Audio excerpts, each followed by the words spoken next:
Shalom, shalom, amado pueblo de Israel. EMC Shalom Internacional comparte esta semana la Parashá Yitro. Llegamos hoy al estudio de la séptima aliyá en el libro de Shemot, Éxodo en español, capítulo 20, versículos del 15 al 23 en las versiones hebreas y en las versiones castellanas de los versículos 18 al 26. Antes de iniciar, hacemos la bendición al Eterno por la lectura de la Torá. Baruch ata Adonai Eloheinu melech haolam, asher bahar banu mikol ha'amim benatan lanu et torato. Baruch ata Adonai noten haTorá. Amén. Iniciamos en el capítulo 20, versículo 18. Todo el pueblo presenciaba los truenos y relámpagos, el sonido del cuerno y el monte que humeaba. Y cuando el pueblo vio aquello, cayeron hacia atrás y se mantuvieron a distancia. Fue tan grande y sublime este evento que provocó gran temor en el pueblo. Esta fue la primera fiesta de Shavuot que vivió el pueblo de Israel. Un evento similar ocurrió en otra celebración de Shavuot. Se trató de la registrada en Hechos capítulo 2, en la que el Ruach HaKodesh se derramó sobre los creyentes en Jerusalén. Pasamos al versículo 20. Moshe le respondió al pueblo: no teman. A Elohim ha venido solamente para probarlos y para que el respeto a él esté siempre con ustedes, para que no se descarríen. Fue tan grande el temor que provocó la presencia de Yahvé que el pueblo no quiso que él hablara con ellos, sino que hablara directamente con Moshe. Es por eso por lo que Moshe les dice que ellos habían sido testigos de esto, con el fin de que el temor reverente estuviera siempre en ellos. Versículo 23. Y no subas por gradas a mi altar, para que tu desnudez no se descubra sobre él. Este mandamiento nos enseña a cubrirnos las piernas cuando ministramos a Yahvé, puesto que aquí no se habla de las partes íntimas, sino de las piernas específicamente. En esta parashá se encuentran los mandamientos del 25 al 41 de los 613. 25. Precepto de creer en la existencia de Yahvé como el único Elohim. Lo encontramos en el capítulo 20, versículo 2 de Shemot. 26. Prohibición de creer en otra deidad fuera de Elohim. Capítulo 20, versículo 3. 27. Prohibición de hacer efigies talladas. Capítulo 20, versículo 4. 28. Prohibición de postrarse ante un ídolo. Capítulo 20, versículo 5. 29. Prohibición de servir a un ídolo según el modo usual en el que se le sirve. Capítulo 20, versículo 5. 30. Prohibición de jurar en vano. Capítulo 20, versículo 7.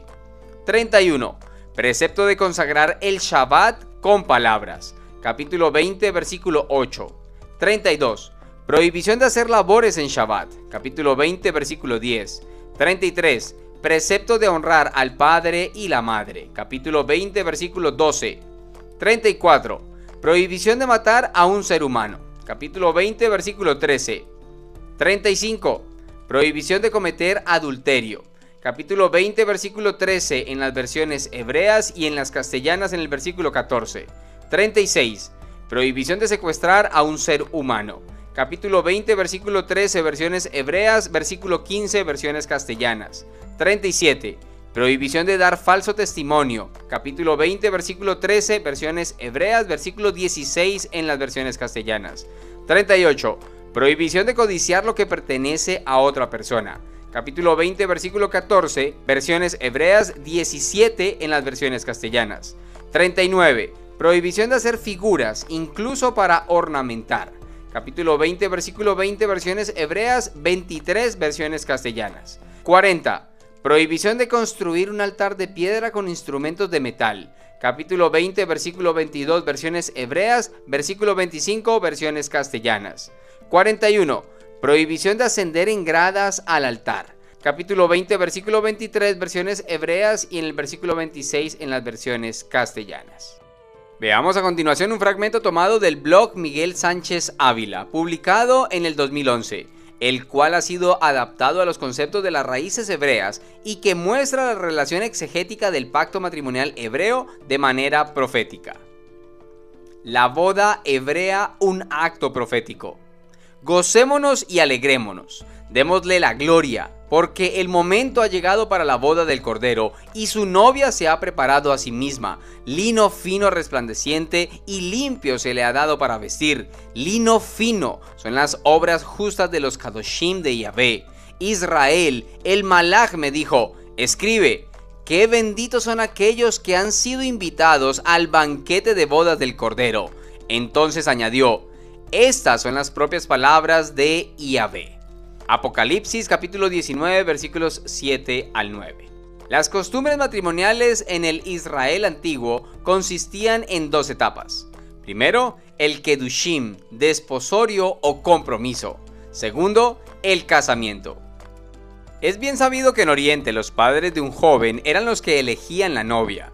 La costumbre es establecida en la Torá desde la antigüedad en tiempos de nuestros padres. Esto se practicaba por la sencilla razón de que la novia tenía que venir a ser un miembro de la familia o tribu del novio, y por eso toda la familia estaba interesada en saber si ella convendría o no.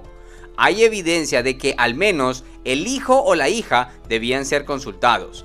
A Rebeca se le preguntó si deseaba ir para ser la esposa de Isaac. Eso lo encontramos en Bereshit capítulo 24 versículo 58.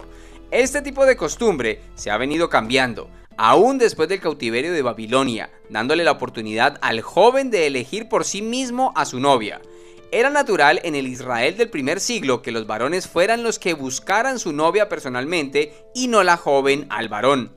Los rabinos enseñan que, como el hombre fue formado del polvo de la tierra, lo cual encontramos en Génesis capítulo 2 versículo 7, y la mujer de la costilla del hombre, capítulo 2 de Génesis versículos 21 al 24, el hombre trata de buscar a su esposa, a su costilla, busca lo que se le había perdido, similar a lo que Yeshua dice, porque el Hijo del Hombre vino a buscar y a salvar lo que se le había perdido.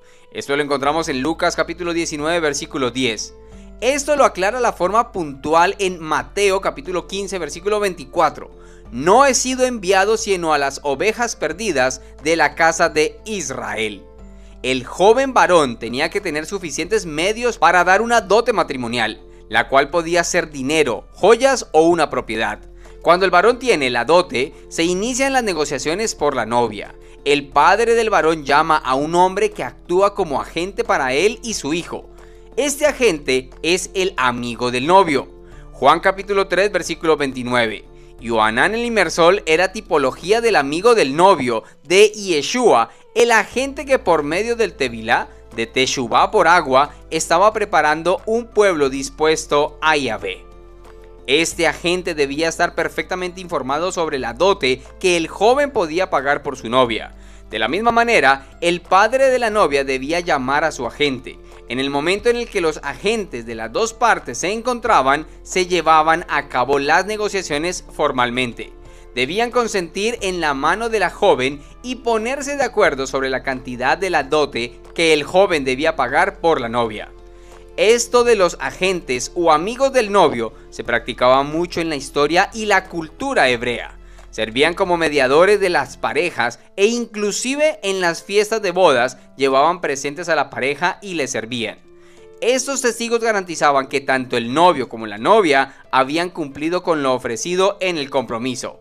Después de esto, la mujer aceptaba la propuesta voluntariamente y el amigo pasaba la respuesta al hombre.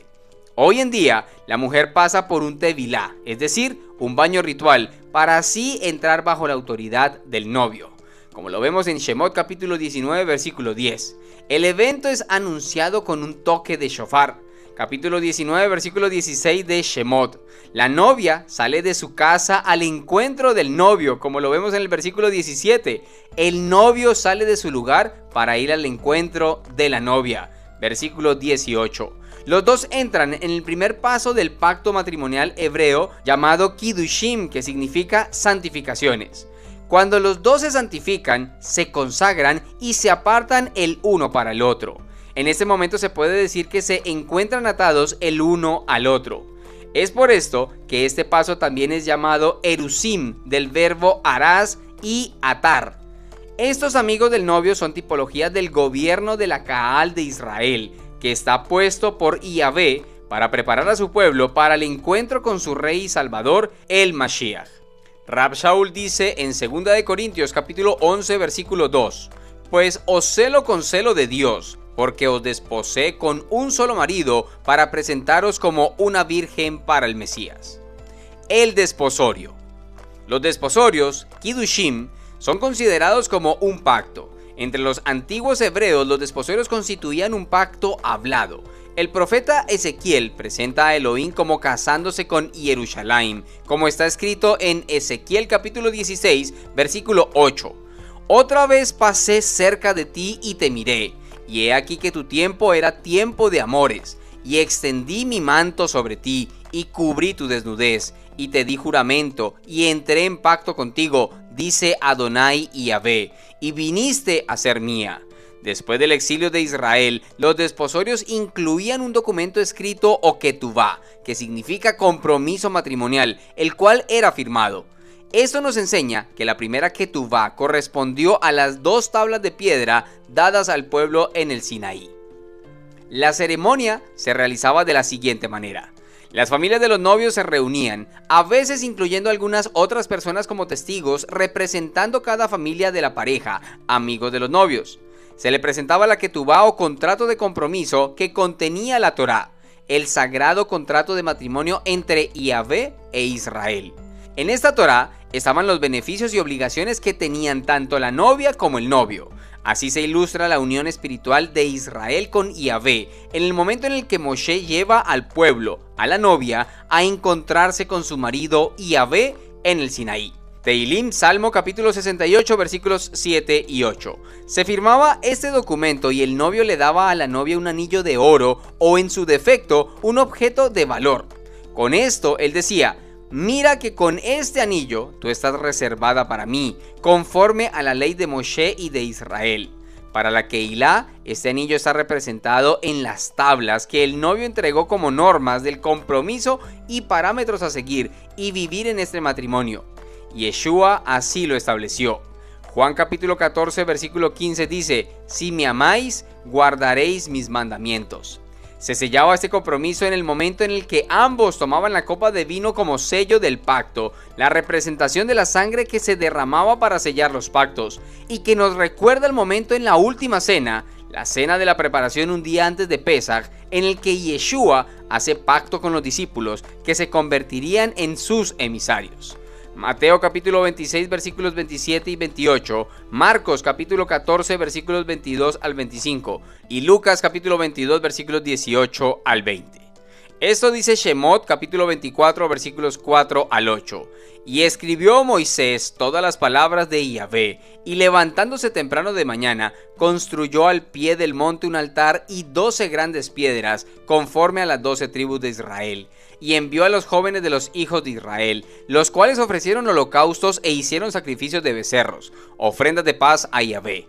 Y Moisés tomó la mitad de la sangre y la puso en tazones, y la otra mitad de la sangre la derramó sobre el altar. Luego tomó el rollo del pacto y lo proclamó a oídos del pueblo. Ellos dijeron: cumpliremos y obedeceremos todo lo que Yahvé habló. Entonces Moisés tomó la sangre y la roció sobre el pueblo, diciendo: he aquí la sangre del pacto que Yahvé ha concertado con vosotros sobre todas estas palabras. Con esta copa y con la firma del contrato de compromiso matrimonial se sellaba el pacto. Con este tipo de comunión se aceptaba y se estaba de acuerdo y se confirmaba el pacto y la comunión con Yeshua, en que vivamos vidas santas y cumplamos lo que Yahvé nos ha mandado en su Torá. De la misma manera que sucedió con Abraham en el momento en el que regresó de la batalla de los 5 reyes, cuando se le apareció un hombre llamado Melquisedec, tipología de Yeshua, rey de Salem, como se conoce ahora en Jerusalén, sacerdote del Altísimo. Al acercarse a Abraham hizo pacto y comunión con él, trayendo pan y vino, y Abraham dio a Melquisedec los diezmos de todo. Eso lo encontramos en Bereshit capítulo 14 versículos 18 al 20 y en Hebreos capítulo 7 versículos 1 al 4. Esto es confirmando el pacto entre Elohim y Abraham. Después de esto, el novio le promete a la novia que le preparará lugar, la tierra prometida, una habitación independiente en la casa de su padre o su casa aparte, así como Yeshua nos promete que nos preparará lugar. Juan capítulo 14 versículo 2. Luego se despide y la novia regresa a su hogar. Mientras ella espera, debe guardarse y permanecer virgen hasta el tiempo señalado para la boda. El tiempo de espera puede tardar 6 meses hasta un año. Muchas veces las novias pasan por un ritual de lavamiento de agua en el Tevilá. Se le cambian las vestiduras de soltera a vestiduras de mujer comprometida y se le pone un velo para que cualquiera que la vea sepa que ella está separada para un hombre en especial. Esta costumbre puede interpretarse como tipología del velo que tiene Yehudá hasta que regrese su esposo. Entre los de la casa de Efraín no sucede así. Nosotros estábamos fuera del pacto, cortados de Israel y en huesos de muertos resecos. Esto hasta que nuestro Redentor llega a nuestras vidas, nos da buenas noticias, nos lava en las aguas del Tevilá para el nuevo nacimiento y somos introducidos a los pactos con Israel. Efesios capítulo 2 versículos 11 al 19. La boda. Cuando llega la noche de bodas del Cordero, el novio se viste con lo mejor, como un rey. Si era lo suficientemente rico, podía llevar una corona de oro.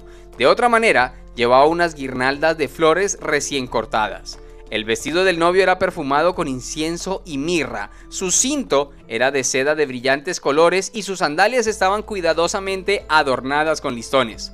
Esta preparación del novio ha sido descrita en la profecía de Yeshayahu de Isaías capítulo 61, versículo 10.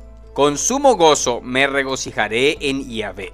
Mi alma se alegrará en mi Dios, porque me ha vestido con ropas de salvación, me ha cubierto con el manto de la justicia, como el novio y el sacerdote se visten espléndidamente, y como la novia se engalana con sus joyas. El adorno de la novia era un asunto costoso y primoroso, que tomaba mucho tiempo de preparación, 2000 años. Ponía todo su esfuerzo para hacer su rostro brillante y lustroso como de mármol pulido. Las palabras de David ilustran esto en el Teilim 144, versículo 12. Las guedejas oscuras de su cabello estaban siempre adornadas con oro y perlas. Era ataviada con toda piedra preciosa y con las joyas que las familias habían heredado de sus generaciones pasadas. Esto no se ve mucho hoy en día en grupos de mujeres judías que viven en las ciudades de Occidente, pero sí lo vemos en las mujeres judías y yemenitas. Las novias de familias pobres pedían prestado las joyas a sus amigas. En las festividades matrimoniales, especialmente el vestido de la novia era siempre recordado y tenía mucha trascendencia. El profeta Jeremías hace esta referencia: ¿se olvida la virgen de su atavío o la desposada de sus sartales? Eso lo encontramos en Irmeyahu, Jeremías capítulo 2, versículo 32. El apóstol Juan vio a la nueva Jerusalén dispuesta como una novia ataviada para su marido. Apocalipsis capítulo 21, versículo 2. La procesión matrimonial. El novio sale con la novia de la casa de sus padres a donde él llega a buscarla, como la parábola de las 10 vírgenes, y le sigue una grande procesión hasta su casa. Las calles de la ciudad en aquellos tiempos eran oscuras y era necesario que se llevaran lámparas o antorchas. El Salmo 119, versículos 105. Todo el Salmo 119 habla de la Torá verso a verso. Los convidados que no fueron a la casa de la novia se les permite unirse a la comitiva por el camino y todo el grupo va a celebrar la fiesta de bodas. Sin lámparas o antorchas no podían unirse a la procesión y no se le permitía entrar a la casa del novio. Las lámparas eran hechas de barro con un orificio grande para el aceite y una pequeña abertura donde se colocaba la mecha, que era un pedazo de tela humedecida con aceite. Estaban portadas sobre estacas de madera. Según los rabinos, estas lámparas significan el pacto que hizo Elohim con Abraham, que como las estrellas de los cielos, así sería su descendencia. Génesis capítulo 15, versículo 5. Al igual que la luz del mundo que vino a los hombres y fue derramado como libación, fue puesto en una estaca para alumbrar el camino de los hombres que van en camino a las bodas del Cordero. La novia, al ir a la casa del novio, dejaba su cabello suelto flotando y su cara cubierta por un velo. Había alegría y gozo en el trayecto. Los convidados ponían delante de los novios ramas de palmeras y de mirto como una procesión de reyes. Esto nos recuerda el momento en el que Yeshua hizo su entrada triunfal a Jerusalén. Juan capítulo 12 versículos 12 al 15 y Zacarías capítulo 9 versículo 9. En la procesión habían hombres que tocaban tambores y otros instrumentos musicales, así como personas danzando en el trayecto. Era una ocasión de sumo gozo. El momento más importante de todas las festividades matrimoniales era cuando la novia entraba a lo que iba a ser su nuevo hogar. Como el novio y la novia llevaban coronas, el salmista debió haber captado este momento en el matrimonio de un rey en el Salmo capítulo 45, versículos 14 y 15. Con vestidos bordados será llevada al rey, vírgenes en pos de ella, sus compañeras serán traídas a ti, serán traídas con alegría y gozo, entrarán en el palacio del rey. Después de haber llegado a la casa del novio, algunas de las mujeres más ancianas tomaban la tarea de arreglarle el cabello a la novia. Sus guedejas flotantes quedaban escondidas bajo el velo. Desde este momento en adelante, la costumbre dicta que su cara no sea revelada en público. Se le conduce a un lugar donde se encuentra un dosel o jupá, cobertura, que está localizado en el interior de la casa o en el exterior. El lugar de la novia está al lado de su esposo, donde juntos escucharán 7 bendiciones dadas por uno de sus padres o por personas de preeminencia. En el caso de las bodas de Caná de Galilea, por ejemplo, Yeshua fue el invitado más prominente que estuvo presente, y sin duda se le pediría a él que pronunciara la bendición sobre los recién casados. Juan capítulo 2, versículos del 1 al 11. La fiesta de la boda. A cada invitado que asiste a una fiesta de bodas se le exige usar vestido de bodas. En Mateo capítulo 22, versículos del 1 al 14, Yeshua da una ilustración sobre la fiesta y sobre el vestido de bodas en relación con Israel. En los versos 1 al 6, Yeshua revela la historia de la desobediencia de Israel en todas sus edades al ignorar de forma constante sus mandamientos y ordenanzas, y de cómo son disciplinados. Los versos del 7 al 9 muestran a través de la historia cómo otras naciones toman poderío sobre ellos, y aún profetiza la destrucción de Jerusalén por parte de los romanos en el año 70 después de la era común. Sin embargo, revela el propósito redentor que se llevaría a cabo entre todas las naciones a donde fueron llevados. Y Ezequiel capítulo 37 versículo 21, y les dirás: así dice Adonai Yahvé, he aquí, yo tomo a los hijos de Israel de entre las naciones a donde fueron, y los recogeré de todas las partes, y los traeré a su propia tierra. Los versos 11 al 14 muestran que el vestido de bodas está relacionado con la fe obediente que el creyente ha manifestado hacia sus mandamientos. Esto es confirmado por Mateo capítulo 5 versículo 19. Por tanto, cualquiera que suprima uno solo de esos mandamientos más pequeños, y así enseña a los hombres, muy pequeño será llamado en el reino de los cielos, pero cualquiera que los practique y enseñe, ese será llamado grande en el reino de los cielos. El banquete de bodas era presidido por un coordinador o maestresala. Juan capítulo 2 versículos 8 y 9. Esta persona estaba encargada de tener cuidado de los preparativos y el desarrollo de la fiesta. Cuidaba de los invitados y daba órdenes a sus sirvientes para que llevaran a cabo todos los detalles relacionados con la boda. La expresión hebrea, hijos de la cámara nupcial, usado por Yeshua, Mateo capítulo 9 versículo 15, se refiere a los invitados a la fiesta de matrimonio. Esta expresión se usaba más en Galilea que en Judea.